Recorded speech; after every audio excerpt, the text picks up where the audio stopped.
Okay, a'udzu billahi samil alim minasyaitonir rajim. Bismillahirrahmanirrahim. Alhamdulillah wassalatu wassalam ala asyrafil anbiya'i wal mursalin nabiyina Muhammad wa man tamassaka bi sunnatihi ila yaumiddin, amma ba'd. Assalamualaikum warahmatullahi wabarakatuh.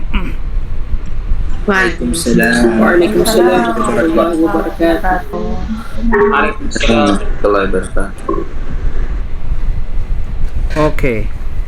Insyaallah subhanahu wa ta'ala, ito po yung ikalawang araw ng ating Juz Amma para sa tajwid, at the same time para sa pagtutuwid at saka pag-aayos ng pagbabasa. So ihanda nyo na po ang mamaya, kasi after ng discussion natin ay ang rolita naman ang mag-ooperate, okay, para kayo ay patibukin ang inyong mga tulog ng mga puso. Okay? So ngayon, nasa ano na po tayo ngayon sa pagpapaliwanag ng ikapito na aya ng surah Juz Amma. Ba'da a'udzu billahi minasyaitonir rajim. Bismillahirrahmanirrahim. So dito mga kapatid, so ay lang.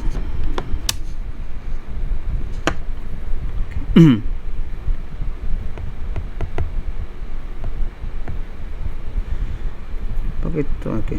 So wal jibala autada. So dito isa-isahin natin. So sa mga, syempre sa mga hindi pa nakakaalam at sa mga sabihin nating baguhan, no? So yung pag nakikita nyo ito mga kapatid, yan. Sada. Pag nakikita niyo ito, yung bagay na iyan, ang tawag po dyan is hamzatu al-wasal. You know? Hamzatu al-wasal. Subhanallah, isyara. Napurol na itong bins. Okay? Hamzatu al-wasal. You know? Hamzatu al-wasal. Dalawang klase ng hamza. Categorically speaking, una ang hamzatu al-wasal, pangalawa ang hamzatu al-qata'. Okay?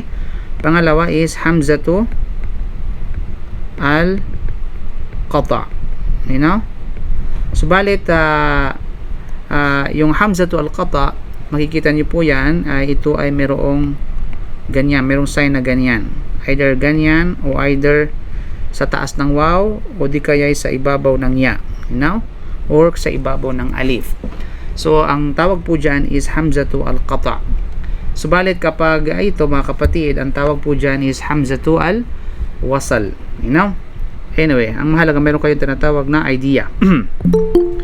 So ang hamzatul wasal mga kapatid, ito po ay ang rulings po nito ay ito po ay hindi binabasa kapag tuloy-tuloy ang pagbabasa. Kapag tuloy-tuloy ang pagbabasa.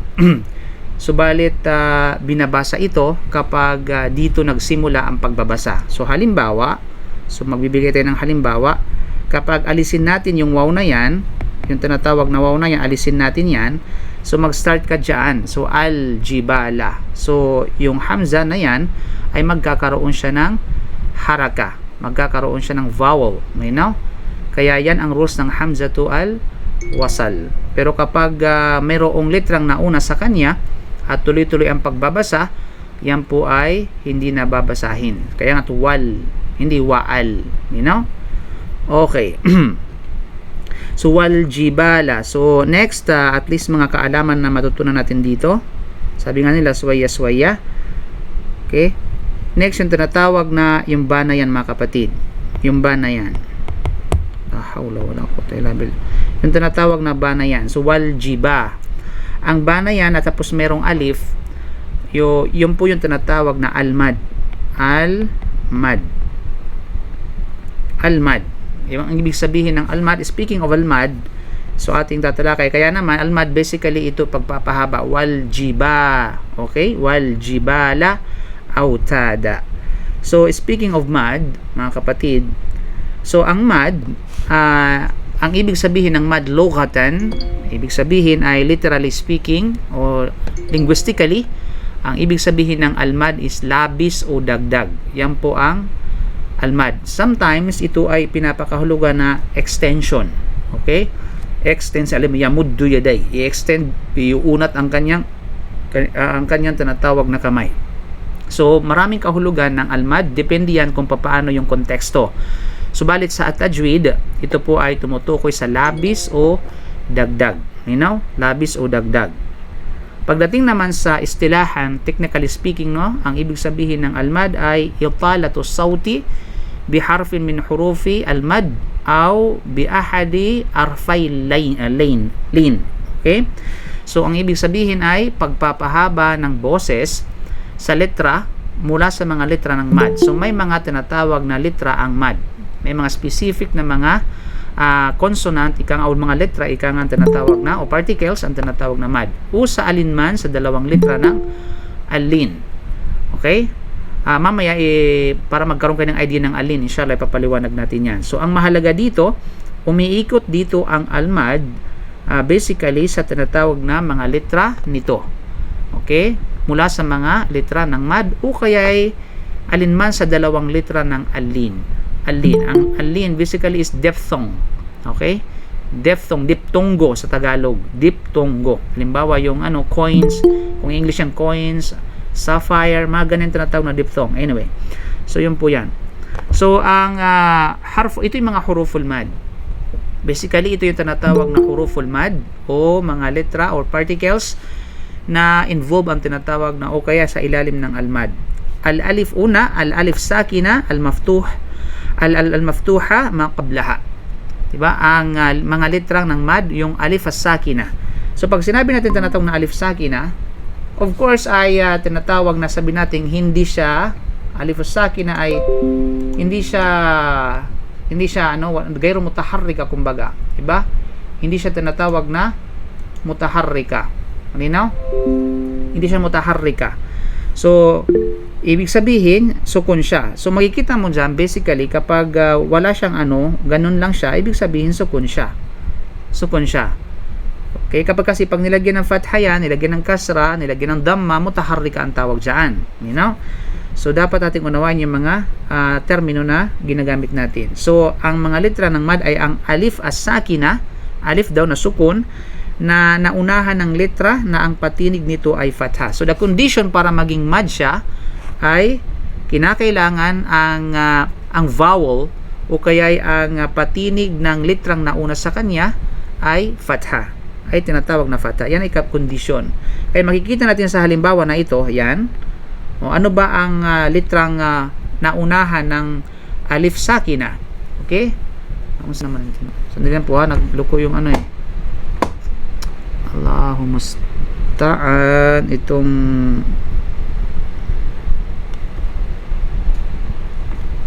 lang po nagkaroon ng problem sa kailangan natin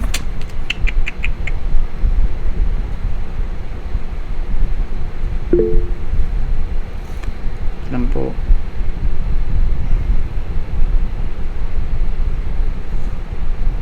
subhanallah butong mamatay kasi siya pag humihina yung internet. Okay?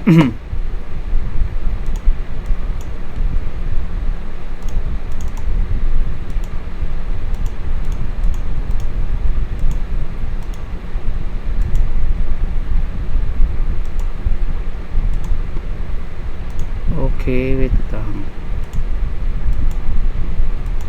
Ayan. Sino mga kapatid? So yun nga, sabi natin kanina na makikita natin dito sa example na ito, yung qaf o ang letrang naunahan o nauna sa alif sa sakina ay walang iba kundi ang letrang qaf. At fatha ang kanyang, sabihin natin ang kanyang tinatawag na haraka. Kaya naman, ang tawag dyan is alif mad. Okay? Alif mad. Ang tawag dito is alif mad or mad alif. Okay? Vice versa. Alif mad or mad alif. So yun po yan. So yun po yung isa sa mga sabihin nating huruf al-mad. Okay, yan tinatawag na mad alif or alif mad. Pangalawa, al-ya'us sakina al-maksur ma qablaha. Al-maksur ma qablaha. So, ang ya as-sakina, ang ya na sukun, na naunahan ng letra na ang patinig nito ay kasra. Patinig nito ay kasra. Sapagkat hindi lahat ng ya as-sakina ay mad, ay magkakaroon ng pagpapahaba. You know? Hindi ganun mga kapatid. Bagkos ito po ay magiging mad kapag ya as-sakina tapos ang patinig o kaya ang vowel ng letrang nauna rito ay kasra. Kagaya halimbawa, so mayroong kondisyon niya para maging tinatawag na madya. Okay? So yan, kasra. Makikita natin dito mga kapatid, yan, ang jim, ang haraka ng jim ay kasra. Kaya G, rajim, di ba? Rajim. Okay, hindi rajim. So ang tawag po dyan is ay tinatawag na madya. La hawla wala quwwata illa billah. Okay? Salamat. Wait lang po ha, kasi nagkaroon ng problema talaga sa ano. Ano po ha?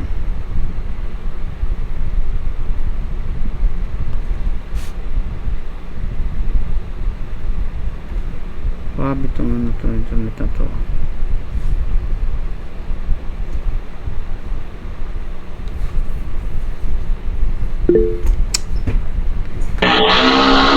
Wala, ano yun? Ayan po, okay na po.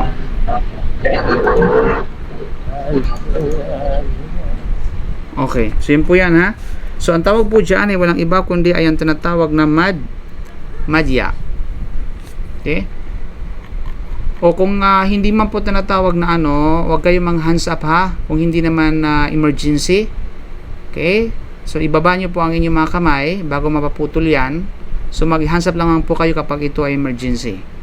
Yes, merong bang emergency? Ansar? Okay. Tawid ka po sa Maraco na vegetables. Parang saan sa kuha na vegetables. Okay. So yun po yung mga kapatid. Ang tawag po dyan is madya. Madya. Okay. Then, pangatlo mga kapatid na kabilang sa huruful mad ay ang tinatawag na alwaw as-sakina al-magmum makabla. Ang waw as-sakina, waw na sukun na naunahan ng letra na ang patinig dito nung letra nang nauna sa kanya ay dhamma. So may kondisyon yan. Okay? So makikita natin dyan sa halimbawa na ito, ang letrang bago magwaw as-sakina ay walang iba kundi ay sad at ang kanyang haraka ay dhamma. Kaya naman, yung waw dito ay magkakaroon ng pagpapahaba na tinatawag na almad. Okay? Almad, kaya ma'sum. Sumahaba siya. Hindi ma'sum, kundi ma'sum. So, basically, mga kapatid, syempre sa mga wala pang idea. So, ang mad na mayroon tayo ngayon ay umiikot lamang sa tinatawag na, sabihin natin, alif. Ayan. Okay? Alif na sukun. Okay?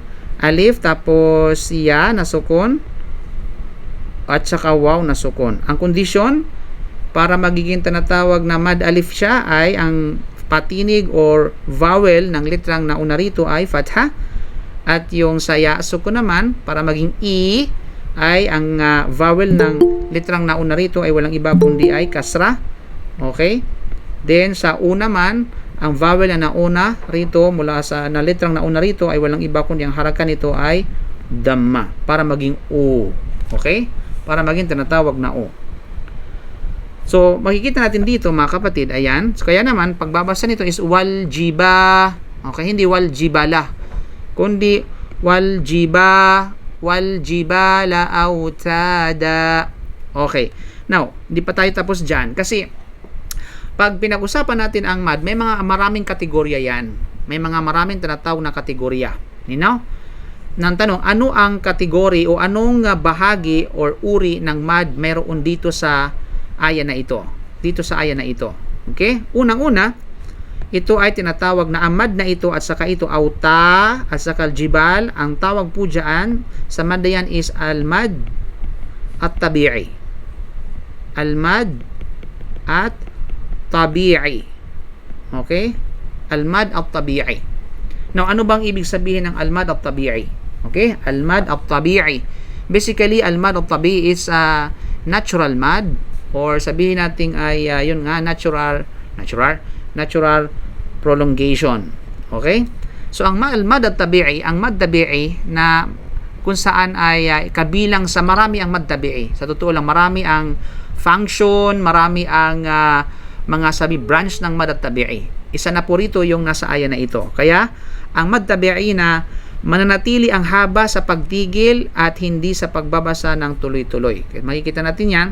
Okay? So kabilang yan sa tinatawag na mad tabi'i.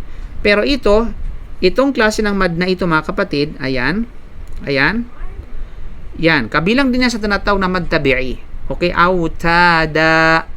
So hindi mo pwedeng basahin yan ng autadan. Malinaw? So mali po yun. So wal jibala autada. Malinaw? Not unless kapag ito ay tuloy-tuloy. Kasi kapag ito'y tuloy-tuloy, ibibigay mo ang hak niya na walang iba kundi ang tinatawag na tanwin. Okay? Tanwin. Subalit kapag hihinto tayo at titigil tayo dyan, hindi mo na pwedeng ibigay yung hak niya. Malinaw? Sapagkat kapag binigay mo ang hak niya, ay ang tawag po dyan is injustice. Malinaw? Kasi bakit mo ibibigay ang tinatawag na hak niya sa wala sa lugar? Kumbaga, na samantalang nawawala na ang hak niya because of the other reason. Malinaw? Na kung kaya, hindi mo pwedeng ibigay ang tinatawag na hak ng sabihin natin ng tinatawag na ng tanwin. Okay? Hindi mga kapatid. So, yun ha. Na kung kaya, kapag tayo ay titigil dyan, so sa halip na tanwin ang ating ibibigay, ay magiging tinatawag na mad. Magiging mad tabi'i. Okay? Magiging mad tabi'i. Na kung kaya, sabi natin kanina, ayan, ang mad tabi'i na mananatili ang haba sa pagtigil. So pag ito ay tinigil natin, autada. So naging mad tabi'i. Linaw? Subalit, hindi sa pagbabasa ng tuloy-tuloy. Ibig sabihin, ay hindi na ito magiging mahaba sa pagbabasa ng tuloy-tuloy. Kaya pag tuloy-tuloy natin ang pagbabasa nun, hanggang sa pangalawang aya, hindi na siya autada. Okay? Hindi na siya autada. Linaw? Subalit tayo ay aya per aya tayo. Kapag nagiging alif ang litrang mad na matatagpuan sa ismun mansub. Ismun mansub. Yung tinatawag na ismun mansub, ito yung pangalang na nagiging fatha ang patinig nito. Naging fatha ang patinig nito. Ito ay tinatawag din na al-mad al-iwad. Mad al-iwad. Okay, bakit mad al-iwad? Kasi al-iwad ibig sabihin ay para bang interchange kumbaga. Okay, ibig sabihin ay talagang papalitan, substitution kumbaga. Yan ang sabihin ng mad al-iwad. Mayroong kapalit. Na kung kaya sa halip na tanwin ang ipapalit dito ay walang iba kundi ang mad. Okay? Mad. So yun kaya tinatawag na mad al-iwad. Yan ang ibig sabihin ng mad al-iwad. Nino? Pamalit na mad kumbaga. Nagkataon ang mad ay nagkaroon ng mad because mayroong substitution na nangyayari. Nino? Kaya na anong substitution doon mga kapatid? Yun nga, yung tinatawag na alif sa halip ay tanwin. Sa halip ay tinatawag na tanwin. Kaya ang tawag doon sa mad na yun is mad tabi'i, mad al-iwad. Okay. Kaya kung babalikan natin, wal jibala autada. So yung pwedeng basahin na wal jibala autadan. You know? Mali. Bagos wal jibala autada. Pero kapag tuloy-tuloy natin ang pagbabasa, wal jibala autada wa khalaqnakum. So nagkakaroon ng tinatawag na ibang rulings. Okay? At yan ay walang iba kundi ang idgham. Okay? Idgham. So mamaya ating i-discuss yung tinatawag na idgham since na aya per aya tayo. So next aya, wa khalaqnakum azwaja. Now dito magbantay tayo dito mga kapatid ha. We have to observe carefully. Bakit?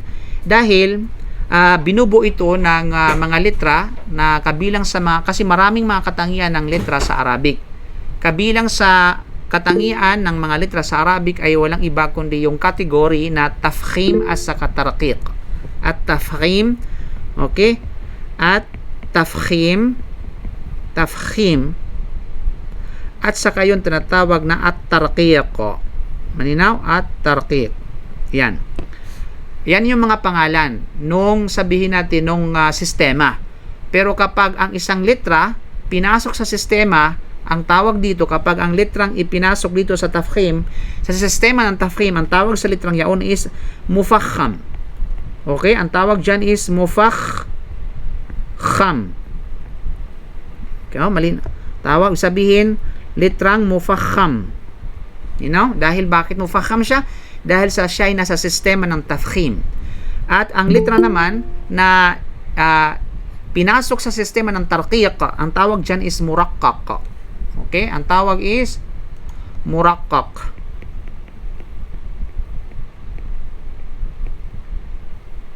Yan. Ang tawag is muraqqaq. But ang tanong, ano bang ibig sabihin ng tafkhim as ano bang ibig sabihin ng muraqqaq o tarqiq?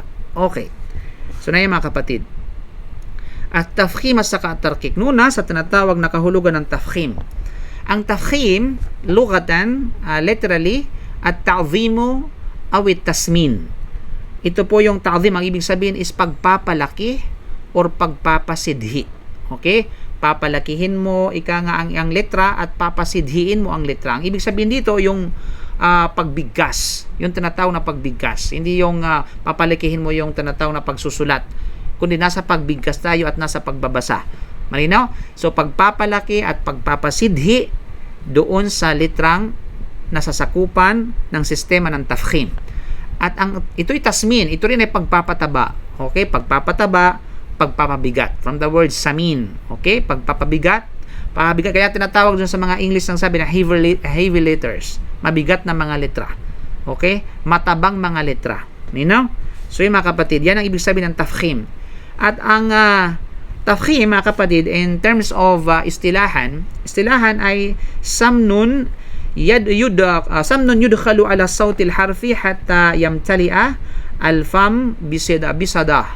Okay, ang ibig sabihin ay technical na kahulugan ng tafkhim, bigat na ipapasok sa tunog ng isang letra hanggang sa ang bibig ay mapupuno ng alingaw-ngaw nito. Alingaw-ngaw means tinatawag na echo. Echo niya, di ba? Pag sinabi mong da, okay, da, diba? So, parang mapupuno siya ng echo, tapos i-release mo siya. Diba? So, yun mga kapatid. So, ito isang bigat o pressure, kumbaga, na ipapasok sa tunog ng letra hanggang sa ang bibig ay mapupuno ng alingaw-ngaw nito, o ng echo nito. Diba? Kaya, ko, diba? Da, va, diba? So, yun po yan mga kapatid. Yan po ang ibig sabihin ng tafkhim sa tinatawag na istilahan ako rin sa mga ulama. Now, on the other side, meron tayong tarqiq. Ang tarqiq naman at tanhifu wa huwa diddu tafkhim. Diddu tafkhim. Ang ibig sabihin, ito ay kasalungat, opposite ng tafkhim. Diba? Siyempre, ganun talagang buhay kapag may mataba, mayroong mapayat. Okay? So, sorry ha.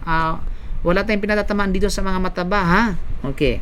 Ito ay serbisyo lamang at totoong serbisyo at impormasyon lamang. So, walang personalan dito mga kapatid. You know?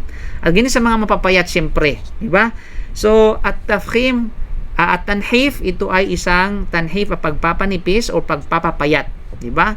Kung kay kanina, kung yung tafkhim ay pagpapataba, o kay pagpapabigat, ito naman ay pagpapanipis, pagpapapayat, o ito yung mga diet. Ito yung mga litrang mga nasa diet talaga. Yung tafkhim, yung mga litrang mga busaw. Mga litrang tinatawag na mga busaw at meron tayong mga litrang mga nasa diet. You know? Kinain ng sistema ng diet. So mga kapatid, so yun po yung tinatawag na sabihin natin ay pagpapanipis na kung saan ito ay salungat ng tafkhim. Salungat ng tafkhim. Now, istilahan, technically speaking, ang ibig sabihin ng tinatawag na sabihin natin ay tarqiq ay ang bigat na ipapasok sa tunog ng letra hanggang sa ang bibig ay mapupuno ng mali to. Okay? Actually, mali ang hindi ko na-edit, sorry. Okay? Ito yung tinatawag na nahawulu yudkhilu ala sawti al-harfi fala yamtali al-fam bisada. Ang ibig sabihin, ito yung mga tinatawag na sabihin natin, yung hindi bigat, yung gaan. Yung gaan na ipapasok sa tinatawag na tunog ng isang letra hanggang sa ang kanyang bibig ay hindi mapupuno, okay? Hindi mapupuno ng alingaw-ngaw. Kaya sabi mong ta, fa, la, di ba? Ma, na. So lahat ng ito ay maninipis. Yung bang light lamang, di ba? Wala masyadong tinatawag na alingaw-ngaw. Wala masyadong pressure. So yun po, kaya, di ba? Magaan talaga siya. Kaya yung mga payat, magaan talaga siya. You know? Alam natin yan. Di ba? Analogy speaking, logically speaking. Okay. Mga litra sa pagitan ng tarkik at naman sa pagitan ng tarkik at saka sa pagitan ng tinatawag na tafkhim. Okay? Mga litra sa pagitan ng tarkik at sa pagitan ng tafkhim. Hindi na edit na maayos. You know? Nahati sa tatlong kategorya ang litrang Arabic na may kinalaman sa tafkhim at may kinalaman sa tarqiq. Merong hati yan mga kapatid. Unang hati, ito yung mga litrang palagi ang makapal. Ito, palagi ang makapal. Kahit saan sila magpunta, makapal talaga sila. Okay? Wala na tayong magawa dyan. Talagang merong ganun talaga. Diba? Na kahit anong sitwasyon, kahit anong kalagayan, makapal talaga sila. Diba? Sabihin, walang hiya na litra. Okay, sorry for that word ha. Pero ito yung mga litrang talagang kahit anong kalagayan, kahit anong kondisyon, ito, pag sinabi natin kalagayan at kondisyon, ilagay mo sila sa fatha, ilagay mo sila sa kasra, ilagay mo sila sa dhamma, makapal talaga sila. Okay? At itong mga litrang ito'y kabilang sa katangian na tinatawag na al-isti'la. Al-isti'la. At ang kasalungat ng al-isti'la, al-istifal. Okay? Al-isti'la, ibig sabihin literally ito ay pag-aangat kumbaga. Diba? Yun ibig sabihin na tinatawag na kaya nga't pag logically speaking yung mga matataba, diba? Ay pag pag nilagay mo sa isang aangat talaga yung aangat yung timbangan. Okay? Pag ganun. Okay? Yung the other side, yung kabilang side. Malinaw? But anyway mga kapatid, ito advertise lamang. Ang punto rito, kapag nakita mo yung mga litrang ito na kung saan nasa ibaba, ayan po. Ayan. Pag nakita mo yan, yung na kung saan pinag-isa ito na khussa, dagtin, qidh. Khussa, dagtin, qidh. Diba? So, ilang litra yan? Kha, sad, dad, ghain, ta, okay? Ta, qaf, dha. So, ilang tinatawag na litra? 1, 2, 3, 4, 5, 6, 7. Okay? Meron tinatawag na 7 liters mga kapatid. Ayan naman itong mga sa banal. Pasensyahan na po talaga ha kasi wala tayong 5G na internet. Okay? Khair inshallah.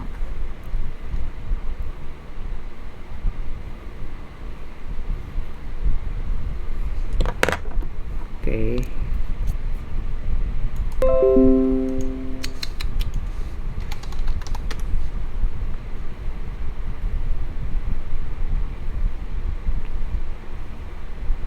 Okay. So mga kapatid ha. Okay. So yun na. Ibig sabihin, meron tayong kha, sad, dad, ghain, ta, qaf, at saka dha. You know? So pinag-isa na khussa, dagtin, qidh. So anuman ang mga kalagayan nito, sukun man, fatha, kasra, dhamma, di ba, musyaddad, makapal talaga siya. Makapal talaga. So pananatilihin mong makapal. You know? Now, mga litra naman, kung sa pangalawa, mga litra na minsan nagiging makapal at minsan naman ay nagiging manipis. Ito yung mga sip-sip. Ito yung mga sabihin natin mga sip-sip na mga litra. At saka yung pagiging makapal ng mga ito at pagiging manipis ng mga ito, depende yan sa kung sino o kung ano ang katabi nila. Okay? Kapag, alam mo, pag nakatabi sa isang makapal, diba? Magiging makapal din. Diba? O kapag nakatabi sa isang manipis, magiging manipis din. Okay, mga ganun. O depende sa kalagayan niya sa tinatawag sa usapin na may kinalaman sa haraka. May kinalaman sa haraka. Kapag haraka nito ay makapal, magiging makapal siya. Kapag ang haraka nito ay manipis, magiging manipis siya. Depende yan sa tinatawag na situational case, kumbaga. Parang at the same time, ang kagandahan ng mga letrang ito, adjustable sila. Marunong sila mag-adjust. Okay? Samantalang yung isa kanina, itong palagi ang makapal, hindi sila marunong mag-adjust. Talagang anuman ang ipupukol mo sa kanila, ganun talaga sila. Hindi na talaga sila pwede magbago. 'Di ba? Samantalang ito on the other side, maganda yung epekto dahil bakit? Na-adjust sila. 'Di ba? Adjustable kumbaga, mga kapatid sa panampalatayang Islam. 'Di ba? Adjustable yung tinatawag na mga litrang ito. You know? Ano yung mga litrang ito mga kapatid? Yung tinatawag na una yung alif, ayan. So, pag nakakita kayo ng alif ay minsan nagiging makapal at minsan nagiging manipis. Depende yan sa katabi ng mga letra o kaya mga kalagayan. At ganyan yun, lalong-lalo na itong ra. Sa lahat ng mga litrang ito, ang pinakasipsip talaga ang ra. At ang pinakamaselan sa kanyang pagiging sipsip ay walang iba kundi ang ra. Sobrang maselan po yan. Sobrang maselan ang tinatawag na ra. Hindi mo alam, sa dami-dami ng mga occasion, subhanallah, ay hindi mo alam kung natafkhim na ba, ito ba'y magiging tafkhim, ito ba'y magiging tinatawag na tarqiq. Kaya marami nagkakamali dito dahil bakit? Hindi na na-itskan. Hindi nila nasa ulo ng maayos, hindi nila nabatid na maayos kung ano yung mga kalagayan ng ra, kung kailan magiging tafkhim at kung kailan magiging tarqiq. Sa mga detalyadong tinatawag na malinaw? Kaya pag nakita kayo ng alif, ra, ay ibig sabihin ay minsan na naging manipis at minsan nagiging makapal. At gayon din ang lam na napapaloob sa pangalang Allah, lafdhul jalala. Ibig sabihin, magiging tafkhim at magiging tarqiq lamang ang lam kapag ang lam ay napapaloob sa lafdhul jalala. Labas sa lafdhul jalala, labas sa pangalan ng Allah, ay hindi pwedeng magiging makapal. Mananatili siyang manipis. Pakatandaan niya, that is the principles. Ang lam, magiging manipis siya, mananatili siyang habang buhay na maging manipis kapag ilalagay ito sa labas sa pangalan ng Allah. Pero kapag ilalagay ito sa pangalan ng Allah, magiging manipis minsan, magiging makapal minsan. Okay? So, ito iba-ibang mood nito mga litrang ito. Okay? Of course, at saka yung gunna. Ang gunna ay minsan magiging manipis at minsan magigin makapal din. At gayon din ang tinatawag na ikhfa. Ang ikhfa ganun din, magiging makapal at saka magiging tinatawag na manipis. Okay? Actually, gunna ng ikhfa ang tinatawag dyan. Gunna ng ikhfa. Malinaw? So, yun yung pangalawang kategorya. Pang-apat, mga litrang palagiang manipis. Mga litrang palagian. Ito parang kanina, opposite noon, palagiang makapal. Ngayon naman, palagiang manipis. Ito yung mga litrang palagiang mahiyain. Okay? Palagiang tinatawag na mahiyain, mga kapatid. So, manipis, ika nga yung kanilang balat. Mga litrang palagiang manipis, yaon yung mga litrang natitira. Ibig sabihin ng mga litrang natitira, para hindi kayo malito, sauluhin yung mga nauna. Ano man yung natitira, manipis na yun. Kapag nasa ulo mo itong kabilang sa makapal, kasi kukunti lamang, at kapag nakasa ulo mo itong adjustable na mga letra, sa pagiging manipis at pagiging makapal, the rest of the letters, lahat yaon ay manipis. Para hindi kayo mahirapan sa pagsaulo. Yan ang technique. Okay, yan ang technique kapag tuwing tayo nag-aaral, huwag kayo mag-focus doon sa marami. Lalo pat kapag kategorya yung pinag-uusapan. O kasi mahirapan talaga kayo magsaulo. Sauluhin nyo muna yung maliit, then kung ano yung natitira, yun ay para sa bagay na yun. Diba? Katulad nito, pag nasa ulo mo ito, at nasa ulo mo yung mga ito, hindi ka na mahihirapan, ika nga mag-identify nung sabihin natin ang susunod dahil yun ay lahat na napapaloob dito. Mula sa mga letrang manipis. Okay? Lam, mim, nun, di ba? Saka ha, fa. So, lahat sila ay mga manipis. Ano man ang kalagayan. So, ang ating babalikan mga kapatid, okay? Kaya sabi natin kanina, mag-ingat kayo dito sa litrang ito sapagkat wa, hindi wa. Okay? Kundi wa. Okay? Wa, kha. Now, dito, bakit? Kasi bakit? Ang kha dito ay napapaligiran siya ng dalawang manipis. Ang waw at saka ang lam. Okay? Ang waw at saka ang lam. So, hindi mo pwedeng basahin ng wokholo. Di ba? Para kang ngungun yan. So, wa, kho, la. Okay? Wa, kho, la. Malinaw? Wa, kho, la. Okay? Wa, kho, la. Actually, maraming nagkakamali dito dahil bakit? Dahil sa hindi pag-iingat. Nagkarambulan na ba? Damay-damay na. Malinaw? Sapagkat, tulad sabi natin kanina, ang kha ay palagi ang makapal. Kaya naman, manatili siyang makapal. Kha. Wa, okay? Wa, yung waw ay manipis. So, wa, kha. Malinaw? Wa, khala. Now, another manipis, lam. Okay? Wa, khala. Malinaw? Wa, khala. At sinundan pa ng another makapal na kaf. So, sabi na nagkarambulan na ba? Diba? So, wa, khala ko. Malinaw? Wa, khala ko. Yun po yan. So, hindi po wakholoko. Mali po yun. Lalong hindi wakhalaka. Mali po yun talaga. You know? Na kung kaya is wakholoko. You know? Lako. Hindi loko. Kundi lako. You know? Wakhalaqnakum azwaja. You know? So, waljibala autada. Wa khalaqnakum azwaja. Now dito, speaking of kalkala, so yan po ay makikita natin dyan, yan ay tinatawag na kalkala. Kalkala. Okay, kalkala. Now, let's talk about kalkala. Alam natin kalkala. Ang ibig sabihin ng kalkala, literally, ay al-haraka. Ibig sabihin ng haraka ay sa paggalaw o pagkilos o pagkalog. O, kaya kapag tayo ay binibigkas natin yung mga huruf o kalkala, kumakalog siya. Parang vibrating letters, di ba? Lako, lako. So, nagkakaroon ito ng tinatawag na pagkalog at pagkilos at paggalaw. Now, sa istilahan, iddirabu fi al-makhraj inda nutuqi bil-harf. وتظهر واضحة إذا كان الحرف ساكنا حتى تسمع له نبرة قوية. Okay, ang ibig sabihin dito ay kagustutan o kagitlahanan. Masyaallah, yung mga Tagalog na medyo malalim. Kagitlahanan sa labasan sa pagbigkas ng letra. At ito ay maging mas lantaran at hayagan ang pagiging kagitlahanan nito, ang pagkakalog nito, mga kalug-kalog ba? O, ito yung mga kalug-kalog dyan. Okay, mga kalug-kalog na mga tao, tawagin natin silang mga kalkala. Mga taong kalkala. Okay, mga kalug-kalog, di ba?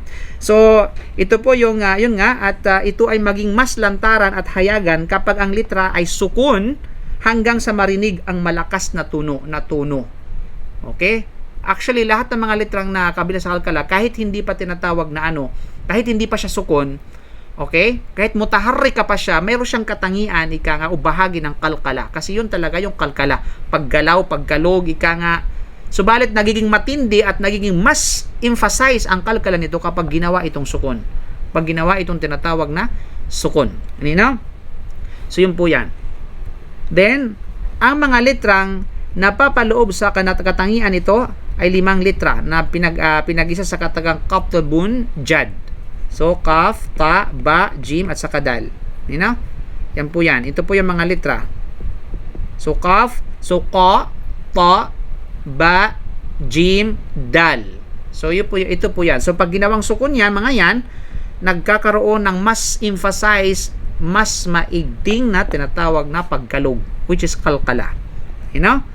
Now, nakikita ng iba na ang kalkala ay sumusunod sa kung ano ang patinig na nauna sa kanya.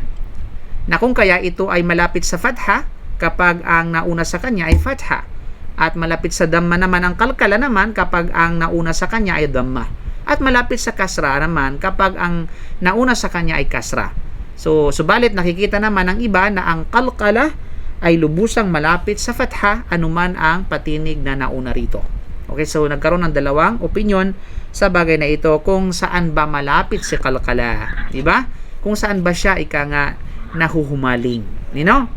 So, at ang tamang pananaw hinggil dito na kung saan ito ang ating ating pananatili ang ating pinili ay pagpapanatili na ang kalkala ay patinig na hiwalay na hindi naapektuhan ng anumang patinig na nauna rito. So, yun ang tama mga kapatid.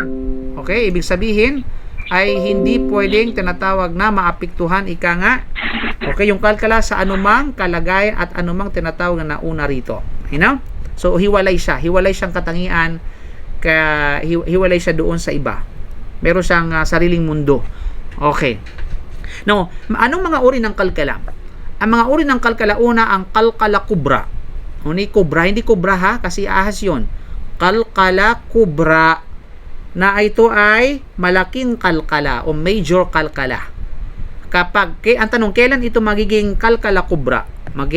Magiging kalkala kubra ito kapag ang patinig ng litrang napapabilang sa kalkala ay musyaddad or double consonant, na matatagpuan ito sa pinakahuling bahagi ng isang salita nang may kasamang pagtigil sa pagbabasa. Ito yung mga kondisyon nito. Unang-una, musyaddad. Pag tinanong kayo sa quiz, ano yung mga kondisyones ng kalkala, mga litrang kalkala upang ito ay magiging kubra? Una is musyaddad. Pangalawa, matatagpuan ito sa pinakahuling bahagi ng isang salita. Yan ang pangalawa. Pangatlo, may kasamang pagtigil sa pagbabasa. So, kinakailangan mong timigil. So, merong 3 kondisyones ang kalkala upang maging ito ay kubra.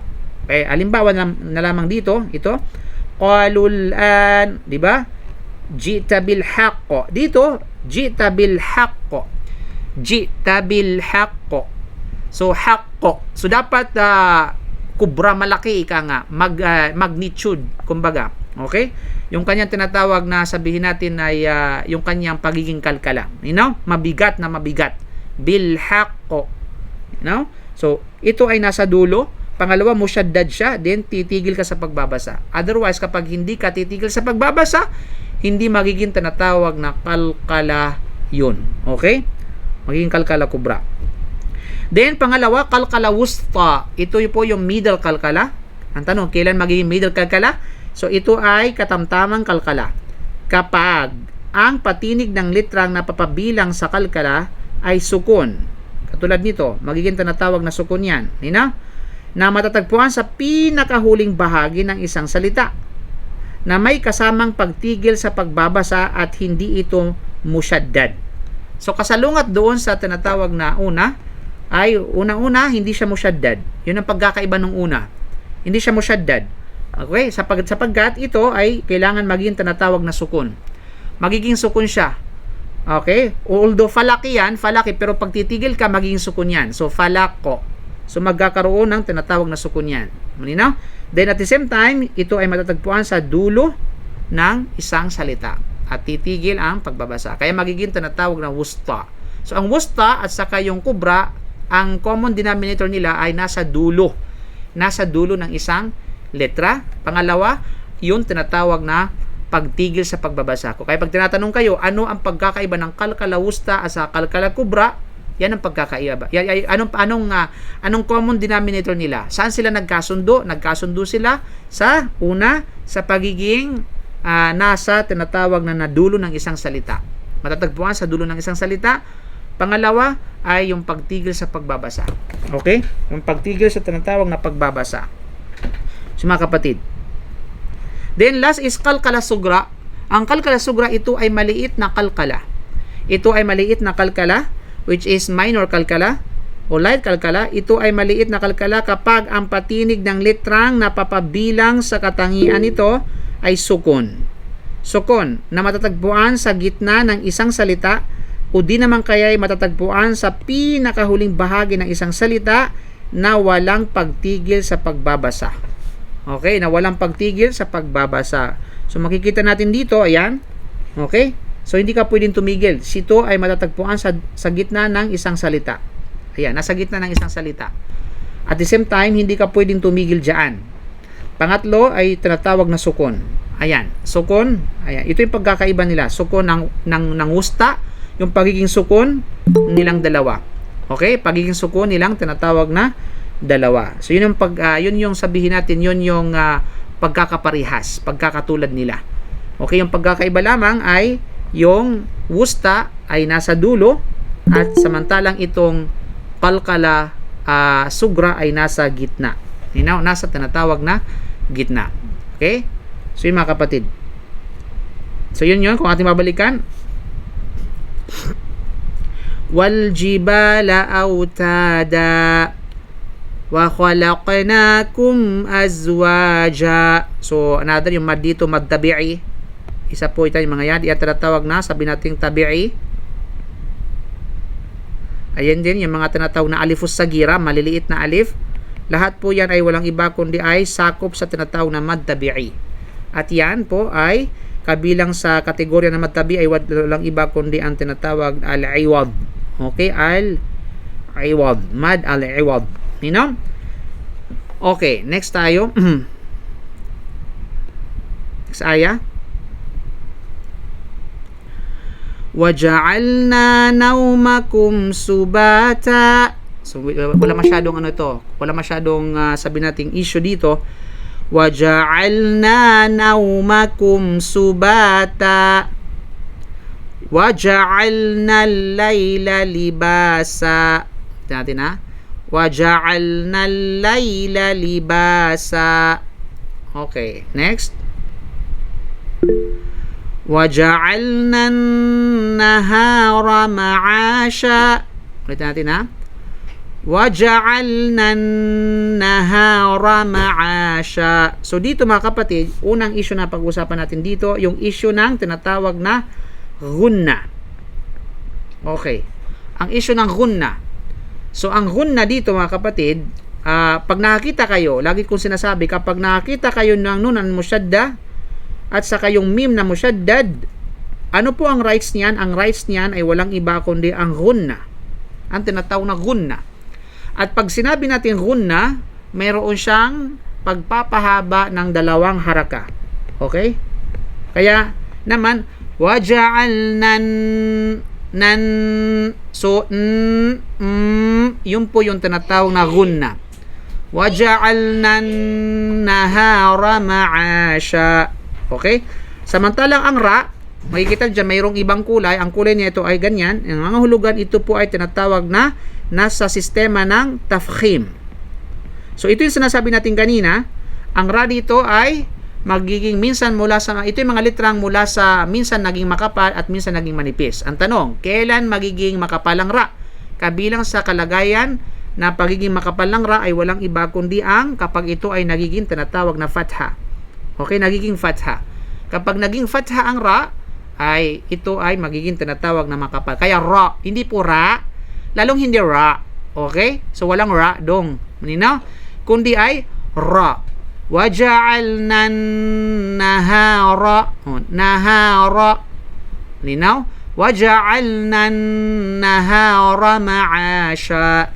Ma'asha. So yung ain ha, dapat maging maingat tayo sa ain. So yun ha. So since wala tayong masyadong oras para ipaliwanag yung gunna, okay. Then next is وَبَنَيْنَا فَوْقَكُمْ سَبْعًا شِدَادًا. Ulitin natin. وَبَنَيْنَا فَوْقَكُمْ سَبْعًا شِدَادًا. So, dito, ang yan, sabi natin dito, yan, walang iba kundi ay mad tabi'i. Then, fawqakum, itong kaf na ito, sabi natin kanina, is kabilang sa tafkhim. Ayan. Kabilang sa tafkhim, yung tinatawag na fa. Yung fa, fawqa. Fawqakum. Samantala, ang kaf ay kabilang sa manipis. So, dapat mag-ingat dahil para hindi makombine ang makapal at saka manipis. So, wabanayna fawqakum sab'an. Now, itong ba na ito, anong kabilang ito? Kabilang sa tinatawag na kalkala. Okay. Ang tanong, anong klase ng kalkala? Ang klaseng kalkala dito, since na nasa gitna, ay ito ay kalkala sugra.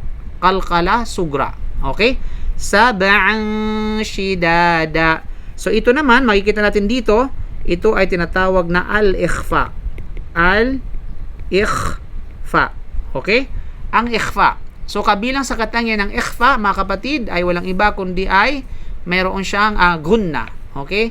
So lahat ng ikhfa mayroong gunna. Nino?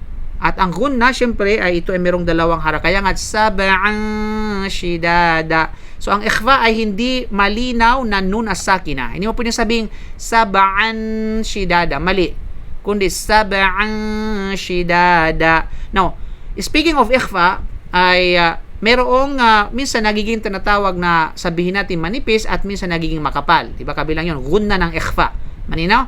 Na kung kaya, ang depende yan sa kung ano ang letrang kasunod nito. So since na ang letrang kasunod dito ay shin mula sa manipis na mga litra, therefore ang ikhfa nito ay maging manipis. So hindi mo pwedeng sabihin sab'ang, okay, mali po. Mali na, kundi sab'ang shidada. So parang ready na yung dila mo doon sa tinatawag na sabihin nating letrang susunod. Kaya naman ang ikhfa, ito po ay combination ng idhar at saka idgham. Okay? Combination ng idhar. So, hindi siya pwede maging idhar na maging malinaw yung nun sa akin na sabaan. Mali po yun. At hindi rin po siya pwede tinatawag na maging idgham. Sabihin totally, hindi. Okay, bagkus ito po ay kombinasyon ng idgham at saka tinatawag na ikhfa. Okay? Allahumma staan. Tungan talaga to. Lang po ha.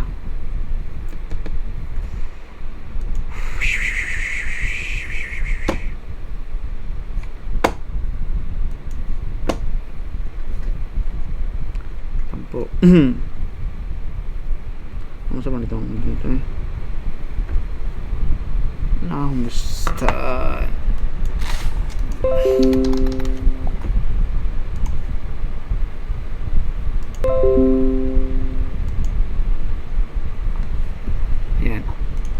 Yun po yung mga kapatid. Okay. Then, so inshallah, natin sa tinatawag na next ang paliwanag yung gunna. Inshallah, biin nila para at least maano tayo sa prosesano, pangalawang sumunod na aya. Then, 12. Waja'al, tapos na pala to. Okay. Next ano yung ikhwan, inshallah. Next is waja'alna sirajaw wahaja. So mapapansin natin dito, ayan, yung ra ay tafkhim. Okay? Then yung waw, bakit ganito yung kulay ng waw? Sapagkat ay meron itong rules mga kapatid. Since na naunahan ng waw ay walang iba kundi ay tanwin, then ang tawag dyan is idgham. Okay? Idgham. Malinaw? At ang idgham dito, categorically speaking, ay kabilang sa tinatawag na bighunna. Kaya idgham bighunna. Sirajaw wahaja. Hindi siya magiging tinatawag na sabihin natin na totally idgham kamil, bagwas idgham naqis. Malinaw? Sirajaw wahaja. Then dito naman is wa anzalna minal mu'sira. Dito unang-una dito yung tinatawag na ikhfa.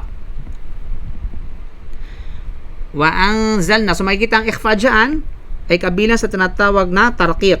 Ikhfa na tarqiq, ibig sabihin manipis na ikhfa. Wa anzalna minal mu'sira. No, dito ang sad at sakara ay parihong tinatawag na tafkhim. Okay? Parihong tafkhim. Since na ang haraka ng rajaan is fatha. Maninaw? At yung sad ay laging makapal anuman ang kalagayan nito. Wa anzalna minal mu'sirati ma. Okay. Now dito, mayroon tayong alifus sagira which is mad tabi'i. And then dito naman sa ma, makikita natin yan, ma. So makakansin natin dyan, yung ma after ng mad ay merong hamza. So nakuha natin yan dun sa unang mga which is sa episode 1. Ito yung tinatawag na al-mad. Al-mad, al-wajib, al-muttasil. Okay, al-muttasil. Ang ibig sabihin sa pagkadahilanan na ang hamza ay karugtong at napapaloob sa isang salita. You know? Na kung kaya ang ibibigay na haraka dito is ay sabihin natin since wajib ito ay 4 hanggang tinatawag na 5. 4 hanggang tinatawag na sabihin natin ay 5. Mayroon pa yung mga nagsabi na ito ay hanggang 6 pero ang nun ika nga ay 4 hanggang tinatawag na 5. You know? So wa anzalna minal mu'sirati ma'an thajjaja. So dito mayroon siyang tinatawag na tanwin at kasunod ay tha na kung kaya ito po ay tinatawag na ikhfa. Okay? Matatawag siyang ikhfa. Ma'an thajjaja. So ulitin po natin. وَجَعَلْنَا سِرَاجًا وَهَّاجًا وَأَنزَلْنَا مِنَ الْمُعْصِرَاتِ مَاءً ثَجَّاجًا. Okay. Then ubusin natin ng ano para at least pa yun ang basahin ninyo. Inshallah. Hanggang 14 tayo. Hindi pala. Hanggang 16. Okay. لِنُخْرِجَ بِهِ حَبًّا وَنَبَاتًا وَجَنَّاتٍ أَلْفَافًا. So ano yung dapat obserbahan natin dito? Unang-una dito, yung kha is tinatawag na tafkhim. Linaw? Ibig sabihin makapal. Linukh. At ang ra dito, may mapapansin natin dyan, walang kulay kundi manipis kasapagkat kasra ang kanyang haraka. So linukhrija bihi. Now dito mapapansin natin ano naman ang tawag dito. Ang tawag po diyan, yan ay walang iba kundi ay mad as-sila. Okay? Mad as-sila. Inshallah next week itatalakay natin ng detalyado yung mad as-sila at ano yung mga kondisyonis nito. At kailan paano makikilala na ito ay mad as-sila. Subalit, ang klase ng mad dito is mad sila as-sugra. Okay? Mad as-sila as-sugra. Na kung kaya ang ibibigay na haraka dito is 2 segundo. Okay? Dalawang harakat. Dalawang beats. Linukhrija bihi, yun po yan. Linukhrija bihi habbaw wa nabata. So dito, ito po ay tinatawag na idgham. Ayan, idgham na kung saan ay bighunna. Mayroong tinatawag na gunna. Habbaw wa nabata. Then alam natin yan, ito po yung mad al-iwad. Mad al-iwad, nakuha na natin yan. Wa jannatin alfafa. So naman dito, alam natin yan, ito yung tinatawag na gunna. Okay, alam natin na pag sinasabi natin nun asyadda at mim syadda, mayroon siyang tinatawag na gunna. Okay? At ang gunna dito ay, sabihin natin, mayroong stages ang gunna, yan po ay akmalu ma yakun. Pinakamabigat na gunna kapag ang nun at saka mim ay musyaddad. Okay. At the same time, meron siyang mad dito, mad alifus sagira, na kung saan ito ay mad tabi'i. Wa jannatin alfafa. So, ito naman, ito ang tawag dyan is idhar. Okay? Idhar. Ang ibig sabihin ng idhar, malinaw ang pagbanggit ng nun as sakina at wala itong tinatawag na pagpapahaba. Although sinasabi ng iba mayroon itong gunna, subalit ito nga ang gunna nito ay walang iba kundi ay aksa. Ibig sabihin ito po ay manipis at na gunna. Alfafa. Okay, ulitin natin. Linukhrija bihi habbaw wa nabata wa jannatin alfafa. Okay. So, hanggang dito yung babasahin natin mga kapatid. Hanggang 16. Inshallah subhanahu wa ta'ala. Then, yung mga paliwanag, detalyado patungkol sa idgham, patungkol sa tinatawag na ikhfa, inshallah ay next week po yan. Inshallah subhanahu wa ta'ala.